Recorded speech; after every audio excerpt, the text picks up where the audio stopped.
할렐루야. 성경 이제 그룹사 파노라마에 아까는 사복음서를 지도로 살펴봤어요. 예수님의 행적에 대해서. 그러면서 알파벳 순서로 이제 예수님의 그러한 생애에 대한 부분들을 살펴봤다면, 이제는 사도행전에 약속한 성령이 임하시며 교회가 세워지고 이 복음이 이제 참으로 순차적으로 이방인에게까지 증거되어지는 과정, 이것을 사도행전과 서신서의 그러한 배경들을 지도로 살펴보면서 한번 좀 살펴보기 원합니다.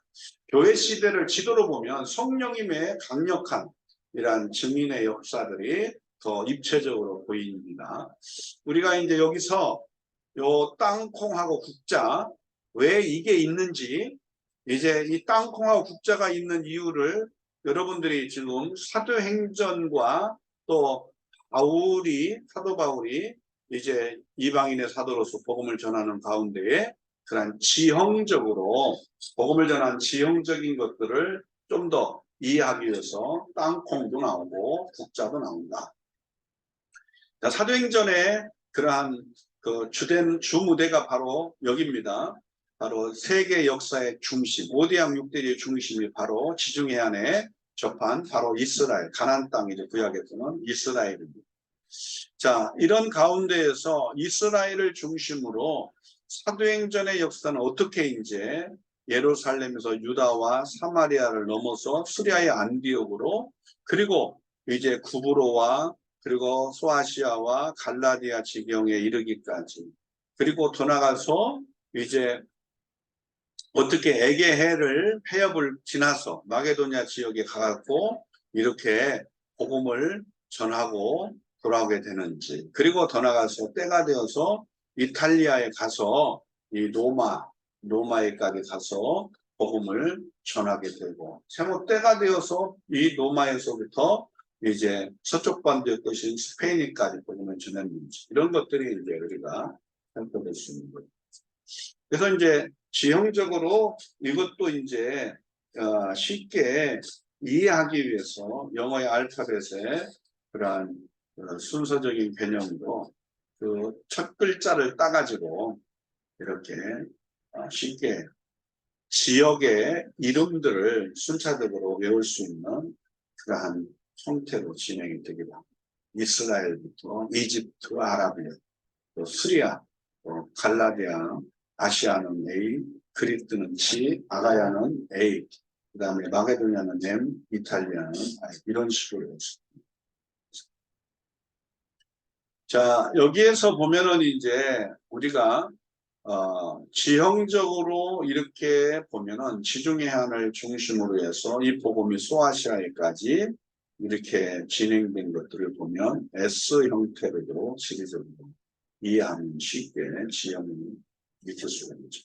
또 그런가 하면은 여기에서부터 이제 북아프리카죠. 이집트로부터 시작해 북아프리카, 바로 이쪽으로 복음이 이제 어떻게 진행됩니다. 또 여기에서 이제 마게도냐 지역을 통해서 에베소부터 시작해 마게도냐 지역을 통해서 어떻게 이 복음이 확산되는가, 이런 지리적인 그러한 형태들을 좀 이렇게 살펴보고 있는 겁니다. 섬이 어떻게 구성되어 있는가, 그 이탈리아 반도죠. 이게 이탈리아 반도 가운데에서 결국은 이렇게 남쪽, 이탈리아의 남쪽에 로마가 있는 거거든요. 그리고 이제 바로 섬이 있고, 여기도 마치 그 섬이 있고, 여기는 이제 구불의 섬이 있고. 자, 사도행전과 서신서의 세계를 이제 이렇게 영어의 표현으로 I, 그 다음에 C, 그 다음에 땅콩, 그리고 국자, 이렇게 네 가지 형태로 복음을 들고 확산되어지는 과정을 우리가 좀 살펴볼 수가 있어요. 첫째, 예루살렘에서부터 남쪽 유다를 거쳐서 북쪽 사마리아를 거쳐서 안디옥에까지 이르고 이제 구브로로 복음이 전파되는 과정. 이것을 한마디로 이제 숫자적으로 보면은 1이라고도 할 수 있죠. 처음 시작돼서 예루살렘에서 이제 수레 안디옥으로 간 거죠. 또 그런가 하면은 교회가 사도행전 1장부터 12장까지 성령의 오순절이 임하고 교회가 형성이 되면서 이제 안디옥에서 복음을 들고 구브로를 지나서 이제 쭉 소아시아를 지나서 갈라디아까지 갔다가 다시 돌아오는 게 되는 요 복음을 1차 선교 여행인데요. 이때에 갔다 왔던 지역을 이렇게 살펴보면 이 안디옥에서부터 구브로를 통해서 이렇게 비시디아 안디옥을 통해서 갈라디아까지 갔다가 다시 돌아왔기 때문에 영어로 표현하면 C로 해당되는 거예요. 지리적으로 볼 때. 자, 그런가 하면 이제 13장에서 15장은 바로 하나님의 말씀과 성령의 역사로 성도와의 교제 속의 기도와 전도함으로 아주 안디옥 교회가 사도행 13장의 안디옥 교회가 바람직하게 이제 이방인 선교를 위한 그러한 교회 모습으로 성장이 되고, 자, 이런 가운데 2차 전도행은 16장부터 18장까지 이제 여기에서부터 시작해서 쫙 이렇게 돌아가지고 이렇게 많은 지역을 복음을 전하게 되는 거예요. 그래서 이것을 땅콩이다. 그렇게 이 지리적으로 이렇게 복음을 확산해서 전한 지역을 놓고 볼 때 땅콩으로도 비유할 수 있다. 그렇게 봅니다. 16장부터 18장까지 바로 구약과 신약의 담으로 구약에서는 올 것이다. 또 신약에는 이미 오셨고 그 예수 그리스도를 증거하는데 어떻게 증거해요? 다시 오실 것이다. 전하죠. 자, 이런 가운데 이제 3차 19장부터 사도행전 19장부터 21장의 3차 복음전도가 소아시아 안디옥에서부터 시작해서 소아시아로 에베소로 해서 결국은 이제 아시아에 복음을 전하기를 원했었지만 결국은 성령께서 원래 이 에게해를 통하여 건너와 우리를 도우라는 마게도냐 환상을 보고 건너갔었다 했잖아요. 2차 때. 그러니까 그 지역을 다시 돌아다니면서 이제 그 교회들을 굳게 세워가는 일을 하는 거예요. 그런데 이제 가장 3차 전도행 때는 사도행전 19장부터 21장까지가 주로 주무대가 에베소서예요. 에베소에서 아볼로가 18장에서 복음을 전하고 있었잖아요. 복음을 전하고 있었는데 바로 19장에 뭐라고 그래요? 너희가 믿을 때 성령을 받았느냐? 그때 우리는 성령이 있음을 듣지도 못했고 알지도 못하고 받지도 못했습니다. 그잖아요. 그래서 바울이 에베소에 가가지고 복음을 전하고 성령 받기를 위해 간절히 기도하니까 거기에 정말 성령이 임하시면서 방언도 하고 예언도 하더라. 그잖아요. 이러한 사도행전의 19장부터 에베소서에 이제 성령의 역사가 일어나게 되면서 에베소 교회 안에 강력한 그러한 회심의 역사들이 강하게 일어나게 되고 에베소에 약 3년여가 되는 시간들을 사도 바울이 심혈을 기울여서 두란노 소원을 중심으로 따로 제자들을 따로 모아서 결국은 가르치고 훈련하는 일을 하게 된 겁니다.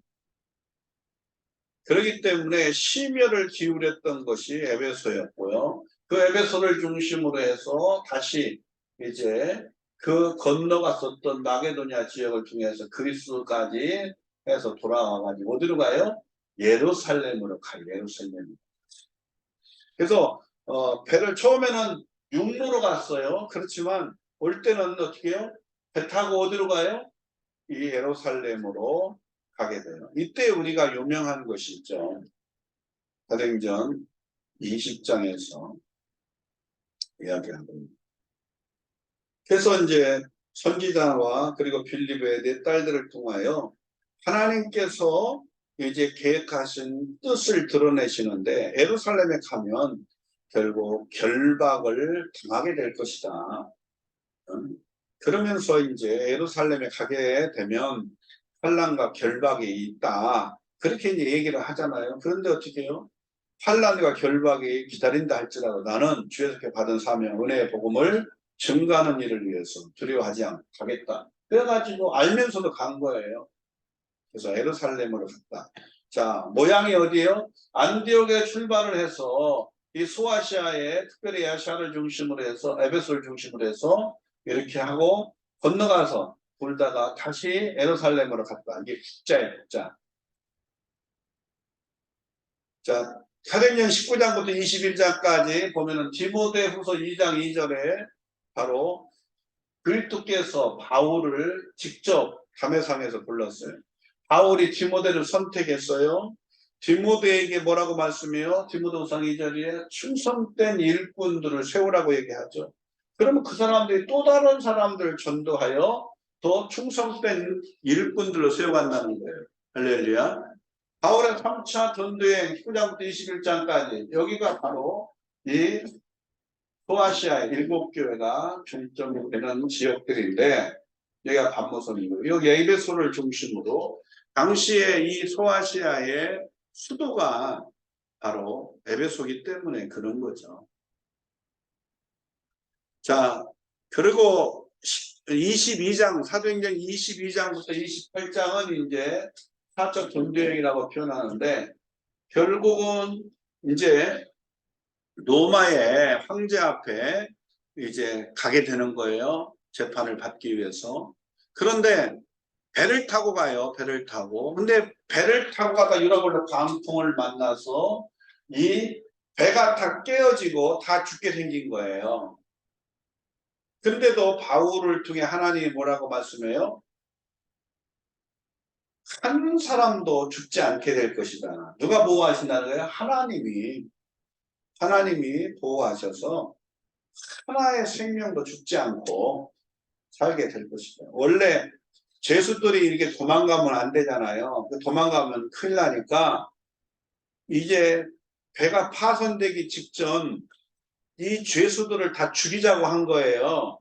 그럴 때 이제 바울이 이야기하죠. 우리가 비록 다 풀어놓아서 배가 파손돼도 결과적으로 이 목숨은 하나님께서 지켜준다고 하시니까 죽이지 마라. 그렇게 얘기하죠. 그래서 이걸 받아들여서 결국 다 이제 풀어주고 그들이 배가 파손되니까 가운데에 살려면 어떻게 해야 되겠어요? 루트로 헤엄쳐 가야 될 거 아니겠어요? 그래서 도망가지 않고 오히려 이제 메드리의 섬에 안착을 하게 된 거죠. 그래서 이 사람들이 그곳에서 오히려 이제 바울을 통해서 기적을 베풀므로 그 섬에 있는 자들이 또 예수를 믿게 되는 복음 전파의 역사가 일어나기도 합니다.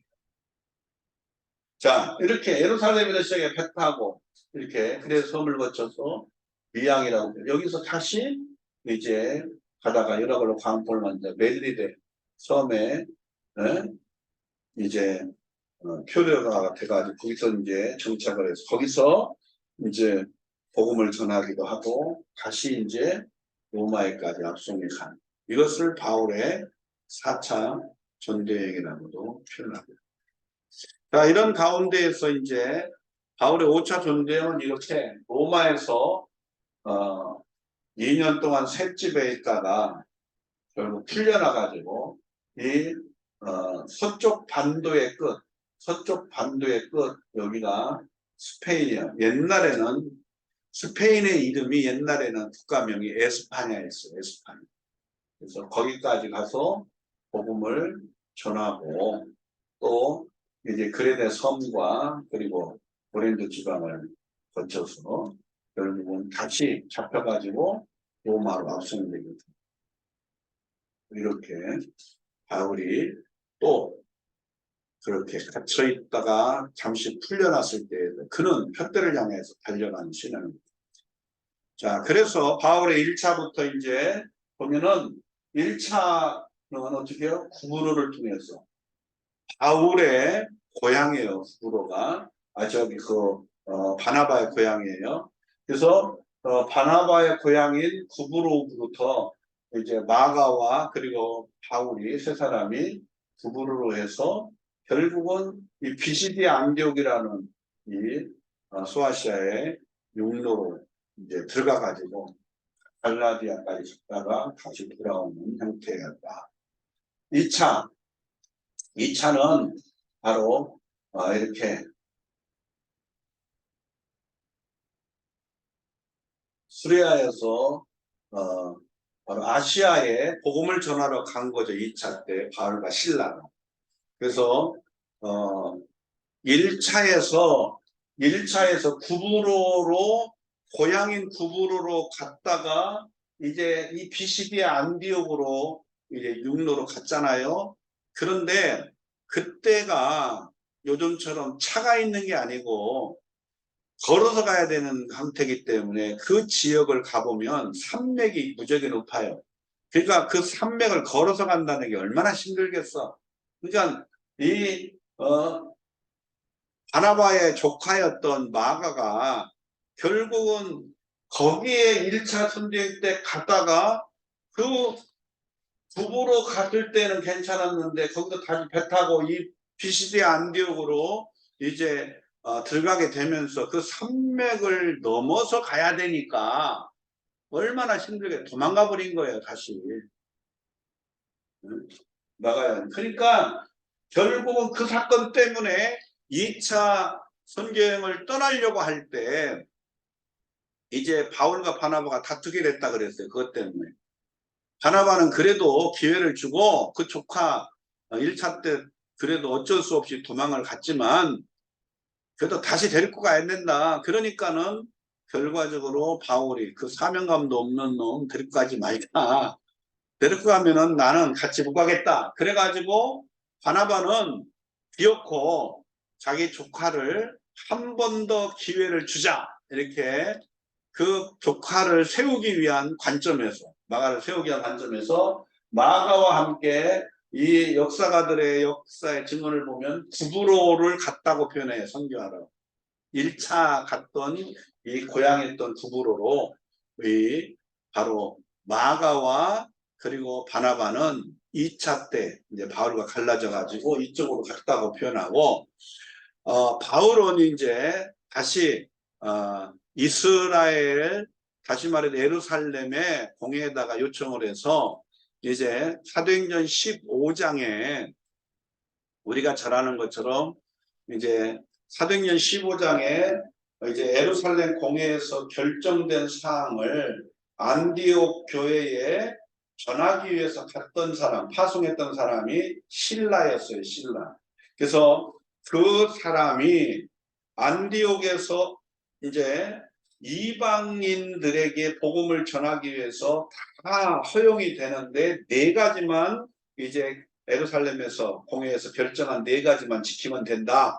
이것을 전해주려고 함께 안디옥에 갔던 사람이 이제 실라였기 때문에 그렇게 선발이 될 때는 그나마 뭔가가 있을 거 아니겠어요. 신라가 이방인들에게 복음을 전하는 데에 그래도 좋은 자격 조건을 갖추고 있기 때문에 이제 안디옥 예루살렘 공회에서 결의한 걸 전해주러 보낸 거죠. 자, 이런 가운데 있기 때문에 바나바는 마가와 함께 2차 때 갈라져서 구브로로 가고 또 바울은 이제 새로운 동역자가 필요하기 때문에 예루살렘 공회에 요청을 해서 바로 실라를 이제 두금의 동역자로 허락을 해서 다시 2차 전도여행을 출발해요. 여기서 아시아로 가는 거예요. 육로로. 그래서 이렇게 갔다가 계속 아시아로 가려고 했는데 왜냐하면 1차 때 갈라디아를 갔었으니까 이게 아시아 지역이잖아요. 그러니까 여기서 이제 계속 복음을 들고 더 아시아 쪽으로 확산을 하려고 했는데 하나님이 허락지 않는 거예요. 그래서 결국은 부시아에서 어떻게 해요? 이 마게도냐 사람이 건너와 우리를 도우는 환상을 보고 이 에게해 해협을 거쳐 오늘날 터키에 바로 유럽과 이제 경계선이 되는 거예요. 그 에게해를 거쳐서 이제 넘어간 거죠. 그래갖고 이렇게 돌고 결국은 이제 예루살렘에 갔다가 그리고 수리아로 돌아와요. 이렇게 이렇게 되어지는 일들을 바로 2차 전도여행, 그래서 땅콩이라고 표현한다. 그래서 3차는 이제 수레 안디옥에서 이렇게 다시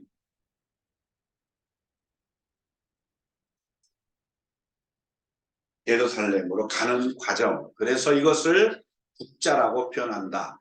그래서 바로 제일 처음에 예루살렘에서부터 수리아 안디옥으로 복음을 들고 나간 요 과정을 바로 첫 번째 일로 보는 거죠. 일. 그리고 2차, 3차, 4차. 자, 이렇게 바로 진행이 되었다. 자, 이런 가운데에서 우리가 이제 보면은 여기가 이제 예루살렘이라면 여기가 시리아의 안디옥이죠. 그래서 이렇게 복음을 전하고 구부로를 늘렸다가 바로 예, 비시디 안디옥을 거쳐서 쫙 이렇게 갈라디아까지 갔다가 그래서 2차 때에 또 이렇게 아시아에 복음을 전하려고 갔다가 결국은 여기에 무시아에서 이제 이 마게도냐 첫 번째 장이 빌립보로 배 타고 넘어가게 됐다가 이렇게 된 것이고, 또 3차는 이제 갔다가 거기를 돌아다니면서 2차 때 갔던 것들을 권면하기 위해 세워가면서 하되 이 아시아의 에베소를 중점으로 이제 심혈을 기울였던 것이. 4차는 이스라엘에서 이제 이렇게 가다가 여기에 멜레데, 여기 이제 그레데 섬에 이제 미양이라고 했잖아요. 베닉스 미양. 이런 얘기가 이제 배 타고 가는 가운데 나와요. 그러다가 결국 이 멜리데 섬에 유락을 많기 때문에 필요하게 돼서 머무는 거야. 그런 가운데 이제 여기를 거쳐서 여기로 가게 되면 이탈리아 로마에 이제 가가지고 정착을 하게 됩니다. 그런 내용들입니다. 그래서 이 지명들을 우리가 좀 살펴보면 정말 사도 바울이 지중해를 중심으로 처음에는 동지중해 해안을 중심으로 1차, 2차, 3차는 중점을 해서 했고요. 그 다음에 4차와 5차라고 하는 스페인까지 가는 경우는 이제 지중해의 바로 서지중해 해안을 중심으로 복음을 전하게 됐다. 그래서 우리가 이제 성경에 보면은 그런 얘기가 나오죠. 이제 동지중해 해안을 중심으로, 동쪽에 있는 지중해 해안을 중심으로 이제 본인이 복음을 전하는 일들을 이제 해서 여기에서는 복음이 편만하게 전해져서 자기가 더 이상 이쪽에는 복음을 전할 게 없다. 새로운 지역에 가서 나는 복음을 전하고 특별히 로마에 가서 복음을 전하겠다. 그렇게 이제 이야기하는 내용들이 이해가 되는 거죠. 자, 바울에게 있어서 그는 예수님이 하신 말씀, 가라, 오라, 배우라, 그 다음에 가라. 이게 3대 주님의 명령인데요. 와서 쉬고, 두 번째 멍에를 메고 배우고, 세 번째 가라는 거예요. 가서 뭘 삼으라? 제자를 삼으라는 거죠. 제자를 삼고 세례를 주고 가르쳐 지키게 하라는 거예요. 그래서 신약의 서신서들과 각 수신자들의 모습을 보면 여기에서 이제 바로 갈라디아에서 베드로 전후서가 기록이 됐다라고. 본도 야고보서와 베드로 전후서 여기서 같이. 그 다음에 이제 아시아 에베소서, 골로새서, 디모데 전후서, 빌레몬서, 요한 1, 2, 3서가 이것에서 기록이 됩니다. 아시아의 소아시아 에베소가 중점이 되겠죠. 반모섬의 요한계시록, 그레데 섬에도 디도가, 그리고 그리스 고린도 전후서, 아가야가 바로 유다서, 그리고 마게도냐 빌립보 대사령 전후서, 이탈리아 로마서 바로 히브리서. 그래서 바로 이 사람들에게, 이곳에 있는 사람들에게 사도 바울이 이제 그 사람들에게 중점으로 해서 서신을 쓴 것들이. 자, 구약에서는 이제 모든 5대 제사, 7대 절기, 이 모든 것들이 다 초점이 누구에게 맞춰져 있어요? 예수 그리스도의 십자가에 죽으실 것에 맞춰져 있습니다.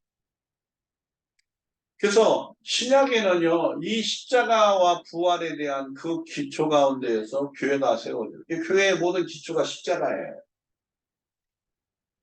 그래서 구약에서는 이렇게 초점이 다 십자가에 맞춰졌다가 여기서 기초가 돼서 계속적인 확장이 돼요. 또 구약에서는 계속적으로 우리가 뭘 선택해야 돼요? 이 땅에 오실 누구? 예수 그리스도를 선택하고 결국은 어떻게 해요?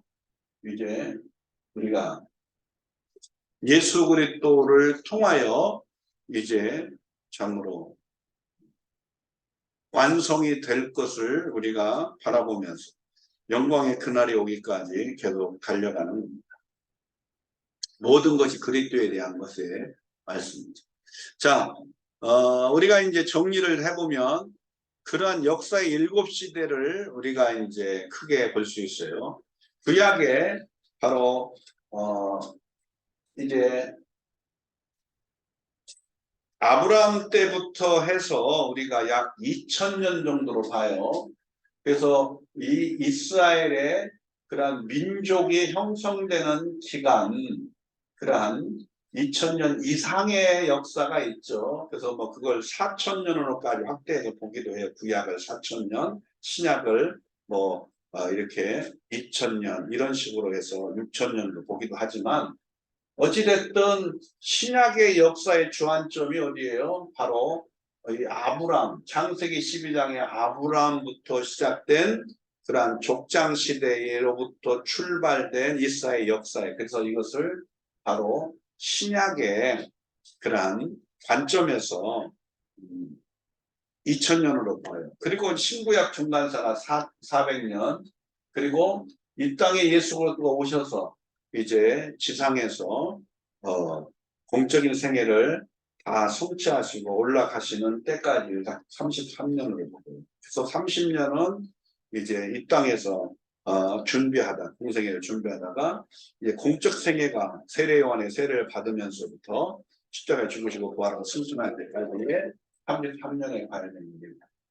그 다음에 이제 지상교회는 분명히 이제 사도행전 2장의 오순절 성령이 임하시면서부터 계시록의 2장, 3장의 7교회까지 이 지상교회가 다 이제 포함되어 있는 건데, 이 땅의 지상교회의 그 정한 기간은 언제까지인지는 우리가 알 수가 없어요. 그러나 분명히 이제 그리스도가 반명에 다시 오시게 되어지게 되면 이제 이 땅의 모든 지상교회는 마귀와의 전쟁을 해야 할 이 전투적인 교회는 다 없어지고 승리하는 교회로 바뀌게 돼요. 천상교회로. 할렐루야.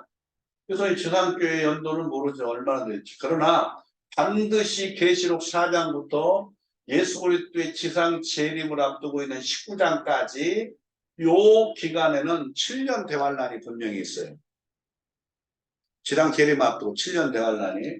그리고 바로 이 계시록 20장부터 22장까지는 바로 그리스도께서 새하늘과 새 땅, 처음 하나 처음 땅 없이 새하늘 새 땅을 만들어서 1000년 동안 바로 다스리시는 그리스도의 왕국, 천년왕국이 이루어져요. 할렐루야. 그래서 역사의 7시대 가운데 신약에서 지금 보면은 이렇게 예수 그리스도의 탄생부터 공적인 생애에 대한 사건들이 마태복음 1장부터 사도행전 1장까지 성령이 임하시고 계시록의 7교회에 이르기까지 지상에 계신 그런 예수 그리스도께서 약속한 성령을 보내주시고 그래서 지상교회가 세워져서 계속적인 복음을 전파하고 있어요. 이방인의 충만자의 수가 차기까지. 그러나 반드시 성경의 계시록 4장부터 이제 지상 재림인 19장을 앞두고 대환란이 분명히 있죠. 7년 대환란. 또 미혹과 박해가 분명히 일어나는 그리스도가 지상에 오심으로 이제 새하늘과 새 땅, 천년왕국의 세상들이 분명히 이루어지게 된 것입니다. 그리고 이제 바로 이 신구약 중간사 400년의 역사를 앞에 두고 구약의 족장 시대부터 아브라함부터의 그러한 시간들은 약 2000년으로 이스라엘 역사를 보는 거. 그리고 그 이전의 상태에 이제 창세기 1장부터 11장까지의 내용들은 연대표를 놓고 볼 때 약 2000년 이상으로 보는 거죠. 그렇기 때문에 구약을 4000년으로 보기도 하고 또 신구약을 중간사를 한 400년으로 보고 그래서 결국 신약에 대한 이러한 부분으로 지금 볼 때 신약이 2000년 그래서 총 6000년의 역사로도 그렇게 구분하기도 합니다만 그러나 이제 우리가 구속사적인 관점에서 아브라함이 창세기 12장에 믿음의 조상을 선택하여 부르고 족장 시대로부터 하여 이제 세계 기독교 역사를 선교 역사로 구분할 때에도 구약은 2000년으로 봐요.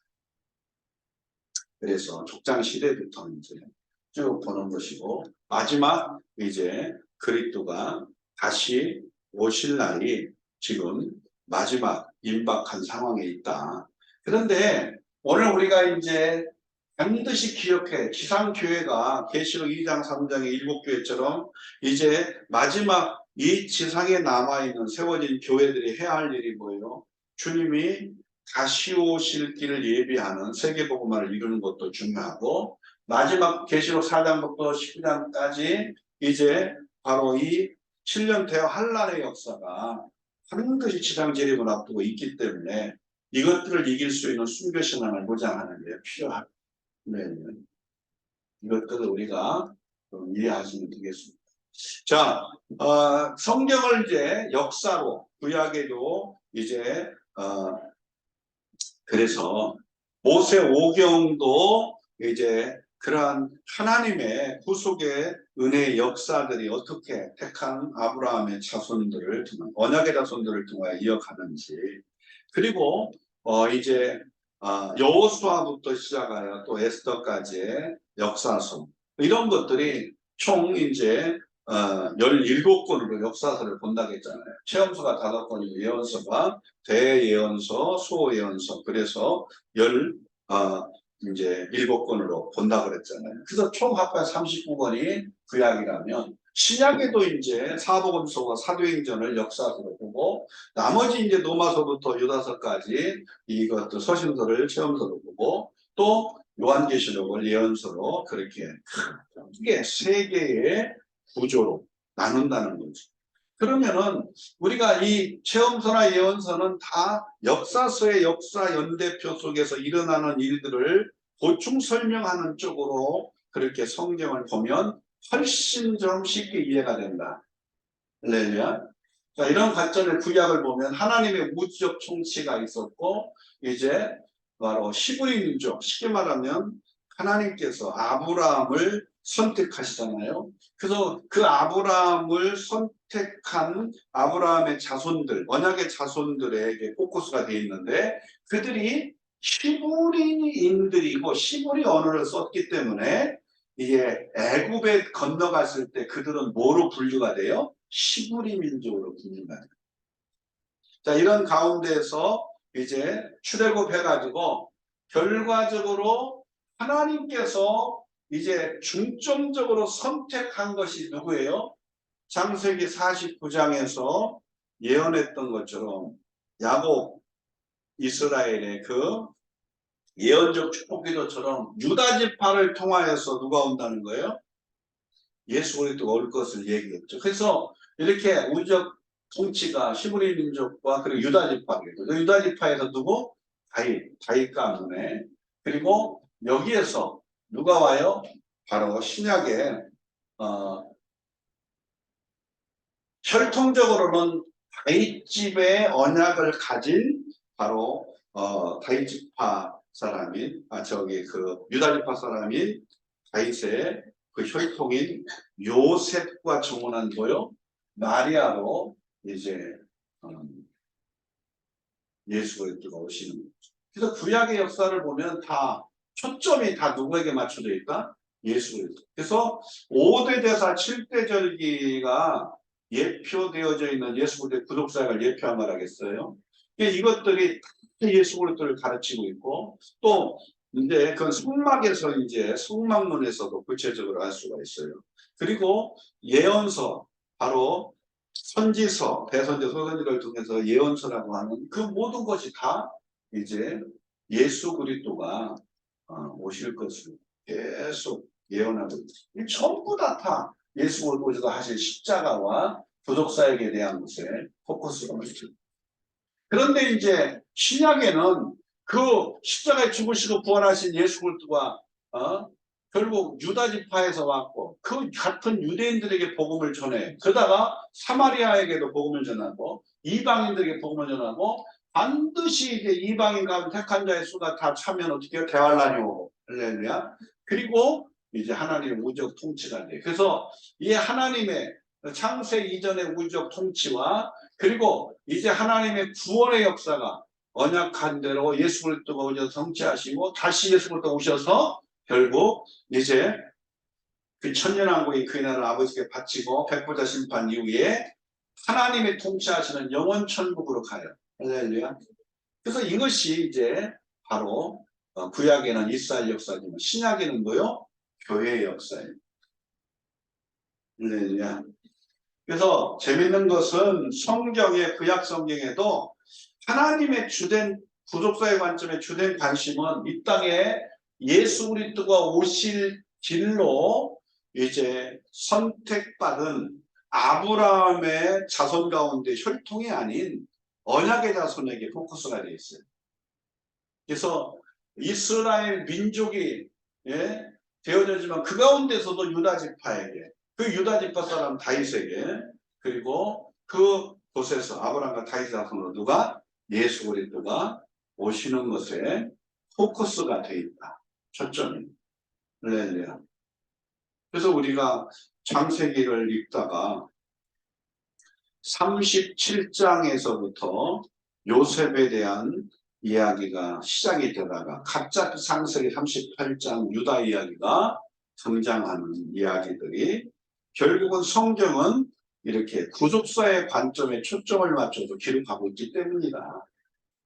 그리고 이제 결국은 왜 북쪽 이스라엘은 다 10개 지파는 아수르에서 일찍 멸망하고 남쪽 유다는 결국은 이제 포로로 잡혀갈지라도 다시 돌아와서 남은 자가 될 것이다. 그렇게 말씀하시는 이유가 뭐냐 이거죠. 그게 바로 유다 지파를 통하여 오실 누구? 예수 그리스도. 그래서 아브라함과 다윗의 그러한 후손으로 이 땅에 오실 예수 그리스도 오실 길을 예비하기 위해서 남은 자의 그러한 사상으로 말씀하고 있는 거예요. 아멘. 이게 구약에서 믿음의 여성 아브라함, 그 아브라함의 언약의 자손 이삭, 야곱, 그 다음에 유다 지파 사람 다윗의 후손으로 오실 예수 그리스도.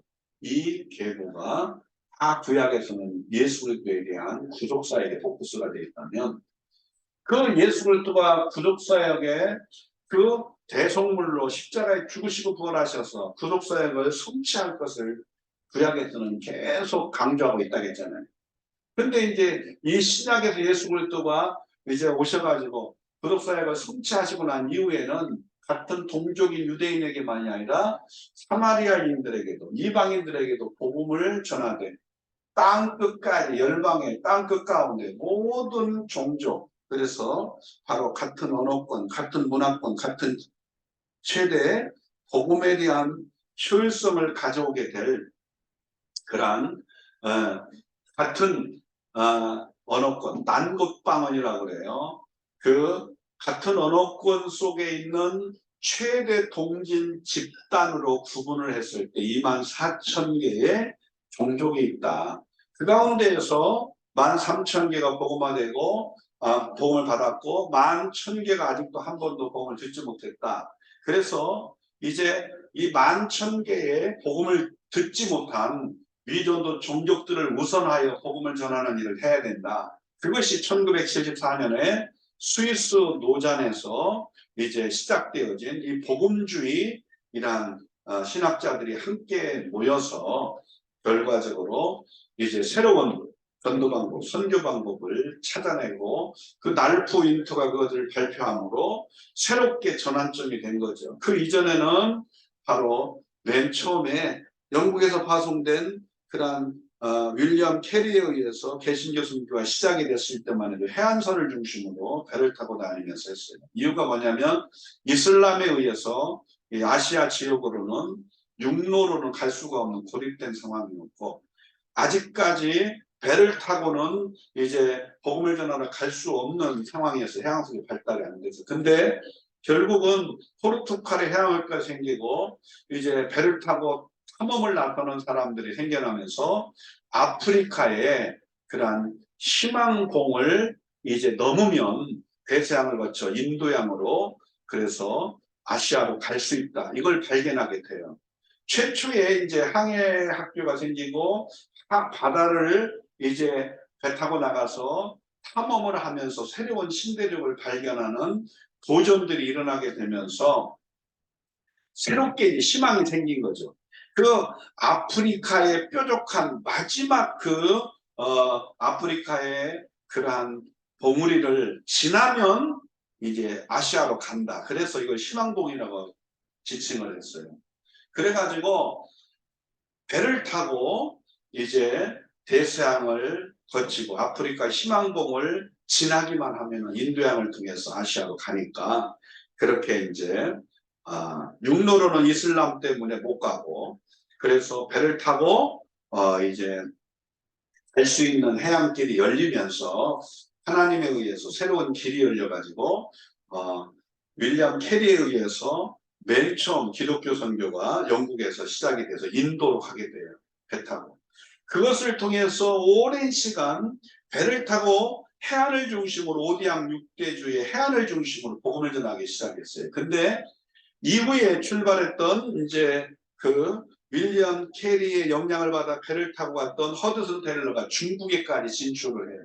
근데 중국의 나라의 특성상 해안을 중심으로 머물면서 복음을 전하는 건 너무나 제한적이라는 거죠. 그래서 그 안에 내륙에 많은 그런 민족들이 살고 있는데, 그 사람들에게 복음을 전할 필요성을 느껴서 내륙 선교회를 만들고, 이제 선교회 지원이 없으니까 결국은 이제 믿음 선교를 시작하게 돼요. 하나님을 의지하고 믿음으로 출발해서 결과적으로 이제 열심히 내륙 지방에 그 사람들이 살고 있는 그 생활권에 같이 들어가서 그들과 같이 머리도 옷도 그렇게 입고 그렇게 생활을 하면서 복음을 전하기 시작합니다. 이제 그런 것들이 두 번째로 이제 진행되다가 결국 아까 말씀한 것처럼 1974년에 이제 같은 언어, 같은 문화권, 동질, 집단별로 구분을 해서 복음을 전하는 게 효과적이다. 그래서 난국 방언으로 성경을 번역하고 그들의 언어로 가서 복음을 전하는 선교를 하면 결과적으로 그들 안에 믿는 자들이 교회가 세워지고 자생적으로 종족 복음화를 쉽게 이룰 수 있다. 그래서 이제 그런 관점에서 종족 복음화에 대한 선교가 이제 출발이 되게 돼서 지금 세계 복음화에 대한 부분들이 미전도 종족 11,000개가 지나간 30여 년 동안에 1,500개가 복음화되고 500개가 남아있지만, 이제 이동을 많이 하기 때문에 도시로 형성이 되고 도시가 형성되고 도시로 이동이 돼서 인구 100만이 되는 그러한 도시를 거점으로 놓고 볼 때 이제 접촉하기도 쉽고 선교사가 나가서 또 지방도시에 있는 사람들이 와가지고 머물러 있는 사람들을 만나서 복음을 전하고 그들이 다시 돌아가서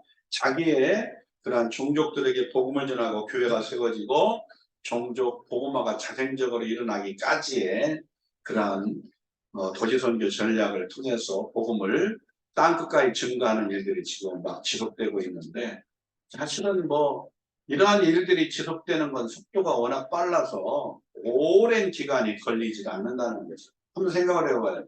1세기부터 예수님의 제자들을 통한 1세기부터 지금 21세기라는 시간까지 복음이 이렇게 쭉 증거됐는데, 그냥 한마디로 얘기해서 1세기부터 19세기까지의 복음을 전한 그 형태에서 복음을 전한 속도, 구원받은 사람의 수를 볼 때 그냥 많은 복음화가 일어나지 못했어요. 근데 우리가 잘 아는 것처럼 1792년에 이 윌리엄 캐리를 시작으로 개신교의 선교가 시작이 되면서 전략들이 크게 세 번이 바뀌어지면서 지금 21세기가 들어서면서 엄청난 속도로 그 이전에 1세기부터 19세기까지 해왔던 그 선교에 대한 구원의 역사보다도 어마어마하게 빨리 많은 사람들에게 복음을 전하게 되고 구원을 받는 역사가 일어나는 거죠. 남아있는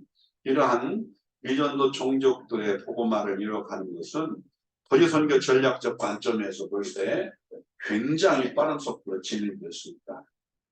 지금 그렇기 때문에 시점적으로 우리가 이 구약에서부터 시작해서 예수 그리스도가 오셨고 그리고 승천하신 성령을 보내주시고 유대인 동족만이 아니라 사마리아인 이방인들에게까지 복음이 증거되면서 지금 세계 복음화가 왕성하게 진행되고 있고 마지막에 이제 대환란을 앞두고 있다. 이 대환란은 결과적으로 예수 그리스도의 재림의 날이 지금 임박했다는 걸 얘기하는 거예요. 그렇다면은 우리는 이제 크게 세 가지가 우리에게 필요한 거예요. 그게 바로 뭐냐? 그리스도의 지상 재림을 앞두고 반드시 일어날 7년 대환란이 반드시 있어요. 그러면 그 일이 일어나기 전에 반드시 이제 일어날 일들이 있는데 그게 바로 뭐요? 세상 끝날의 징조요, 사인입니다. 미혹, 사람의 미혹,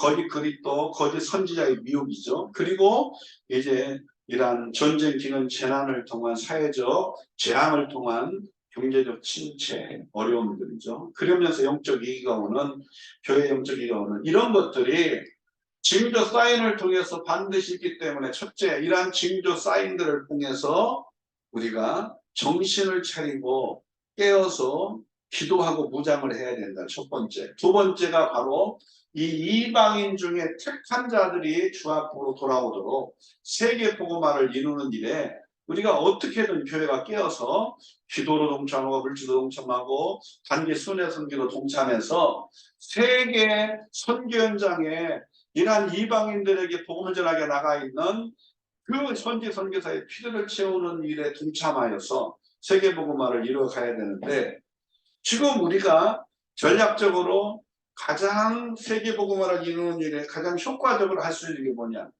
뭐 이방인 지역에 나가 있는 선교사들처럼 언어를 배우고 준비해서 나가서 할 수는 없어요. 그래서 우리가 필요한 게 한국교회는 세계 속에 흩어져 있는 디아스포라, 한민족 디아스포라가 세운 6,000개 교회를 겨냥해서 이 한민족 복음화를 193개의 나라의 한민족 복음화를 이루는 일에 동참을 할 때 그들을 통하여 이미 언어가 준비되어 있고 같은 그 동질 집단들에게 복음을 전하기가 쉬우니까 그들을 통하여 세계 복음화에 동참하게 만드는 일을 하는 게 훨씬 빠르다. 그래서 언어를 따로 배울 것도 없고 또 다른 타 종족 집단들의 타 문화권에 있는 종족 집단들에게 적응하기 위한 우리가 훈련을 할 필요도 없고 그냥 글자 그대로 193개 나라에 750만이라는 이러한 한민족 디아스포라가 세운 그러한 6,000개 교회를 통해서 한민족 복음화를 통해 그들로 하여금 이제 같은 동질 집단들에게 복음을 전하도록 만드는 일을 하는 게 훨씬 빠르다. 지금 이것이 우리가 마지막 때 지금 전략적으로 세계복음화에 동참해야 될 중요한 부분이기도 한데요. 세 번째가 이제 바로 이 세계복음화가 이제 되어져 가면 반드시 일어날 지상 재림을 앞두고 일어날 7년 대환란입니다. 세 번째가. 그래서 우리가 정말 이 대환란을 이길 수 있는 미혹과 박해를 이길 수 있는 그러한 순교신앙의 무장이 필요하다. 창세기부터 계시록까지 특별히 우리가 마지막 때 일어날 그리스도의 지상재림을 앞두고 일어날 7년 대환란의 역사를 4장부터 계시록 4장부터 이제 19장까지 그 사이에 다 얘기해 놓고 있어요. 7년 대환란의 역사가 일어날 것. 그러면 계시록 4장부터 19장까지의 그 안에 있는 7년 대환란의 역사, 일곱인, 일곱 나팔, 일곱 대접 심판에 대한 이 모든 일들, 미혹과 박해 이런 것들이 일어나게 되겠지만 믿는 자는 그 가운데서도 결국 이 복음을 위해 충성하고 끝까지 이기는 자가 되어 순교신앙을 준비하다가 순교자의 영광에 들어가기도 하고 순교자의 수가 차면 첫째 부활이 반드시 일어나고 반드시 그는 첫째 부활에 동참한 자는 이제 죽은 자만이 아니라 끝까지 살아서 믿음을 지키고 승리한 자, 짐승우상을 숭배하지 않고 영육표를 받지 않고 오히려 짐승우상을 숭배해야 영육표를 받게 되고 영육표를 받는다는 건 짐승우상을 숭배함으로 배교가 일어난 거예요. 그러니까 이런 일이 일어나지 않고 어린 양 인도함을 따라 어디든지 끝까지 따라가는 자가 될 때에 결과적으로 우리가 이 하나님이 택한 그러한 구원받은 자의 수가 되어서 그 보좌 앞에서 흰옷을 입고 정말 구원하신 하나님 어린 양이 있다고 경배하는 그러한 대상이 될 줄로 믿습니다. 그래서 이 대환란을 이길 수 있도록 우리가 마지막에 기록되어진 계시록을 성경의 구속사 관점에서 바르게 알고 예수 그리스도를 중심으로 이제 정말 오실 예수, 구약에 신약에 오신 예수, 마지막 다시 오실 예수, 그 다시 오실 예수 그리스도가 오셔서 하실 것과 오시기 직전에 7년 대환란 때에 이 바로 적그리스도, 거짓 그리스도, 거짓 선지자의 이러한 속이는 미혹, 그리고 짐승 적그리스도의 이 박해, 분명히 믿는 자들을 박해하는 일이 일어나는 것이 있다는 거니까 우리가 이제 보통 이런 얘기 하죠. 예수 그리스도가 계시록 19장에 신마를 타고 백마를 타고 이 땅에 오셔요. 지상비를 하셔요. 근데 이것을 이제 흉내내고 많은 그리스도인들을 이제 속이기 위해서 등장하는 게 뭐예요?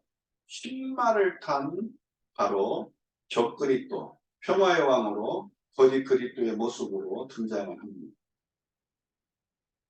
이것은요, 그리스도의 지상 재림을 앞두고 반드시 일어날 일들이에요. 그래서 우리가 이러한 것들을 계시록 4장에서부터 19장까지의 이 내용 속에 이미 다 들어있는 내용들이에요. 일곱이 일곱 나팔, 일곱 대접 심판에 대한. 그래서 계시록 2장, 3장에서 일곱 교회에 말씀한 이기는 자가 되고 앞으로 다가올 이 대환란을 이기는 자가 되라는 거죠. 그래서 믿는 자의 소망은 이 땅에 일곱 사인들이 왔을 때 이것들을 분별하고 깨어서 오히려 무장을 하고 일곱 나팔을 불 때 어떻게 해요? 열심히 우리가 조직의 사역을 감당하다가 일곱 대접 심판이 일어났을 때 어떻게 해요? 정말 우리가 오히려 이렇게 심판을 받는 대상이 아니라 첫째 부활에 동참하여 공중의 혼인자제 참여한 자를 대할 줄로 믿습니다. 믿는 자의 소망은요, 이 복음을 위하여 죽도록 충성하다가 순교자의 영광의 자리에 들어가든지 그래야 첫째 부활에 확실하게 들어가니까. 또 아니면 끝까지 이기는 자가 되어 첫째 부활에 신령한 몸으로 동참해서 신령한 몸 변화되어서 공중에 참여하든지. 할렐루야. 우리는 첫째 부활의 소망이고 영광이에요. 이런 관점에서 우리가 오직 성경의 초점은 누구다? 예수 그리스도다. 그래서 지금까지 교회 시대를 바로 신약의 교회 시대를 지도로 살펴보았습니다. 이제 다음 마지막으로 이제 신약의 27권의 각 권에서 말씀하고 있는 예수 그리스도의 핵심 주제들을 이제 살펴보는 그러한 시간을 갖게 될 것이고요. 이런 이게 지금 이제 무리 성경학교에서 성경을 가르치던 그러한 성경 교사였던 목사님이 만든 자료들을 토대로 해서 한국 교회 안에도 이것이 들어와서 성경 파노라마를 한 것이고요.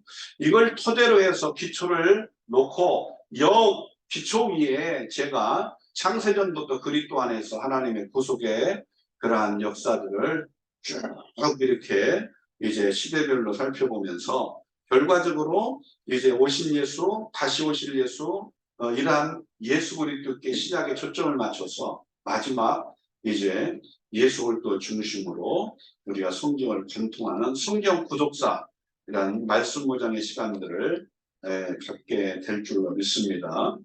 기도합니다. 하나님 아버지, 정말 우리 가운데 이런 은혜가 참으로 충만하게 임하게 도와 주시옵소서. 성경을 보는 눈을 열어 주시옵소서.